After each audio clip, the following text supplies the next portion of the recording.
نحمد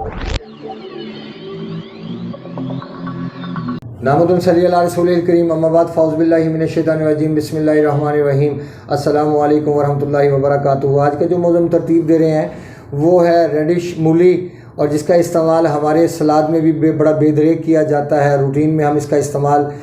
یقیناً گھروں میں بھی دیکھتے ہیں، اور دسترخوان اس کے بغیر گرمیوں میں کمپلیٹ نہیں ہوتا اگر ہم اس کا استعمال اپنے دسترخوان پہ نہ کریں۔ اس کے مزاج کے بارے میں بھی آپ کو بتاتے ہیں، اس کے افعال و اثرات کے بارے میں بھی بتاتے ہیں، لیکن اس سے پہلے ہم چاہیں گے کہ ہمارے جو نئے آنے والے دوست ہیں چینل کو سبسکرائب کریں، بیل آئیکن کو پریس کریں اور کمنٹ سیکشن میں اپنی رائے سے ضرور آگاہ کریں۔ مولی کا مزاج اللہ رب العزت نے ترگرم ترتیب دیا، سابی غدی ہے، یہ رطوبات کو پیدا کرنے کے ساتھ ساتھ جسم میں سٹاک کرتا ہے۔ اس میں اگر آپ اس کے ذائقے کو دیکھیں تو جب کبھی اس کو چباتے ہیں تو اس میں شور کا ذائقہ آپ کو فیل ہوگا، یعنی جیسے شوریت محسوس ہوگی، جیسے ہم کلمی شورے کو ہم تھوڑا سا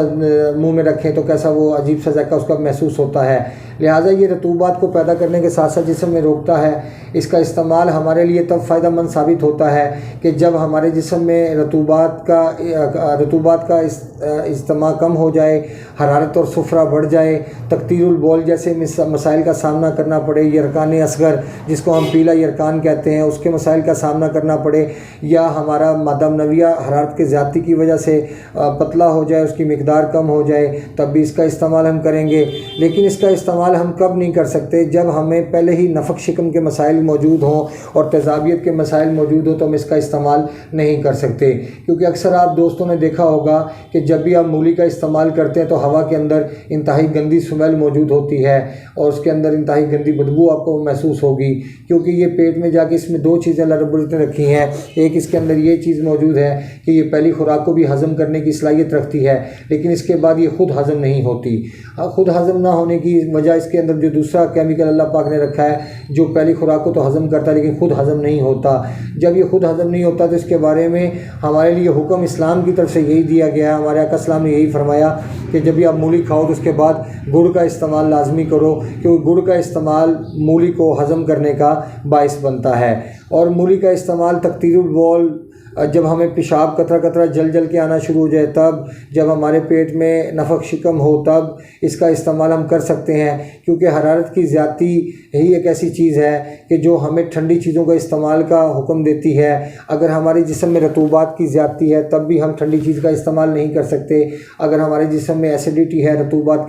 اگر ہمارے جسم میں رطوبات کم ہوگی ایسیڈیٹی کی وجہ سے، تیزابیت کی وجہ سے تیزابیت بڑھ گئی، خشکی بڑھ گئی ہے، تب بھی ہم اس کا استعمال نہیں کر سکتے۔ اس کا استعمال بھی صرف دو ہی حالتوں میں ہوگا کہ جب ہم اس کا استعمال کریں گے حرارت کی زیادتی کی صورت میں، یا یرکان کی صورت میں، یا پیشاب پیلا زیادہ ہو جائے تب، یا ہمارے جسم میں حرارت بڑھ جائے تب، یا ہمیں پیلے رنگ کے موشن آئے تب۔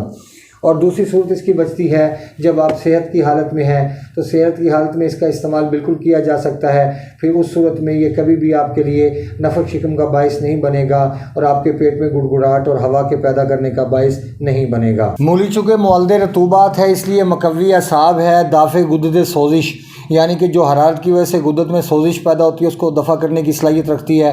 دافع یرکان اصغر، جو یرکان اصغر ہوتا ہے پیلا یرکان، اس کو بھی ختم کرنے کی صلاحیت رکھتی ہے۔ پھر اس کے بعد سنگ گردہ اور مثانہ، جو لیفٹ سائڈ کے گردے کی پتھری ہوتی ہے اس کو بھی ختم کرنے کی صلاحیت رکھتی ہے، اور جو بائیں سائڈ کی گردے کی پتھری جب ٹوٹ کے مثانے کے اندر آ جاتی ہے تو سنگ گردہ مثانہ کو بھی گردہ اور مثانہ، لیفٹ سائڈ کے گردے اور مثانے کی پتھری کو بھی تحلیل کرنے کی صلاحیت رکھتی ہے۔ چونکہ اس میں رطوبات کی زیادتی ہے، لہذا رطوبات کی زیادتی تبھی ہم دے سکتے ہیں باڈی کو، اپنے جسم کو فراہم کر سکتے ہیں جب ہمارے جسم میں حرارت بڑھ جائے اور سفرہ کی مقدار اپنی حد سے زیادہ تجاوز کر جائے۔ لہذا کسی بھی چیز کا دنیا میں استعمال اللہ رب العزت کے حکم کے مطابق تبھی ہو سکتا ہے کہ جب ہم اپنے مزاج کو سمجھیں اور مزاج کے مطابق چیزوں کا استعمال کریں، کیونکہ اللہ رب العزت نے کوئی بھی چیز ایسی بغیر مقصد کے پیدا نہیں فرمائی کہ جس کا استعمال ہمیں ممنوع قرار دیا گیا ہو۔ یقیناً دنیا میں ہر چیز فائدے کے تحت بنائی گئی۔ اکثر ایسا ہوتا ہے کہ اکثر لوگ پوچھتے ہیں کہ یہ ہم استعمال کیوں نہیں کر سکتے، جبکہ اللہ رب العزت نے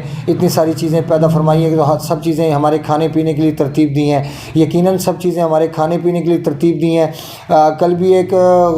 ایسے پیشنٹ سے ہماری بات ہونے کے درمیان میں نے ان سے یہی ریکویسٹ کی کہ جو چیزیں میں نے آپ کو کھانے کے لیے بتائی ہیں، اگر خدا نہ خواستہ اللہ رب العزت نے یہ چیز پیدا نہ کی ہوتی جبکہ آپ کی طبیعت میں بھی بہتری ہے، اگر یہ چیزیں اللہ رب العزت نے پیدا نہ کی ہوتی تو سوچیں اس کی جگہ ہم کون سی چیزیں استعمال کر کے فائدہ اٹھا سکتے تھے۔ لہٰذا اتنی ساری چیزیں پیدا کرنے کا مقصد یہی تھا، اور سب کے مزاج بھی ترتیب دینے کا یہی مقصد تھا کہ ہم اس سے فائدہ اٹھا سکیں اور اس سے بہترین نتائج اخذ کر سکیں۔ اور آپ یہ دیکھ لیں کہ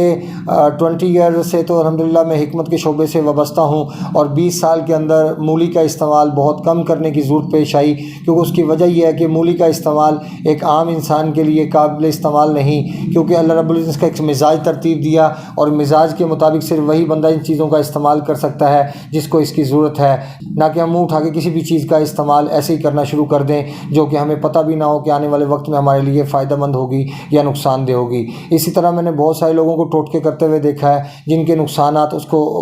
بھگتنا پڑتے ہیں، برداشت کرنا پڑتے ہیں۔ کسی بھی چیز کا استعمال ضرور کیجئے، لیکن سب سے پہلے اطمینان کر لیجئے کہ آپ کا مزاج اس پوزیشن میں ہے۔ کسی بھی چیز کا استعمال آنکھیں بند کر کے مت کیجئے، کیونکہ انسان کی جو لیبارٹری ہے وہ سب سے بہترین لیبارٹری ہے، جو کھانے کے بعد سب انسان کو پتہ چلتا ہے کہ اس نے جو کھایا تھا اس کے لیے کتنا فائدہ مند ثابت ہوا اور کتنا اس کے لیے بہترین ثابت ہوا۔ اپنے دوست احباب کا خیال رکھیں، ملتے ہیں انشاءاللہ مزید انفارمیٹیو ویڈیو کے ساتھ۔ وما علینا الا البلاغ المبین۔ السلام علیکم ورحمۃ اللہ وبرکاتہ۔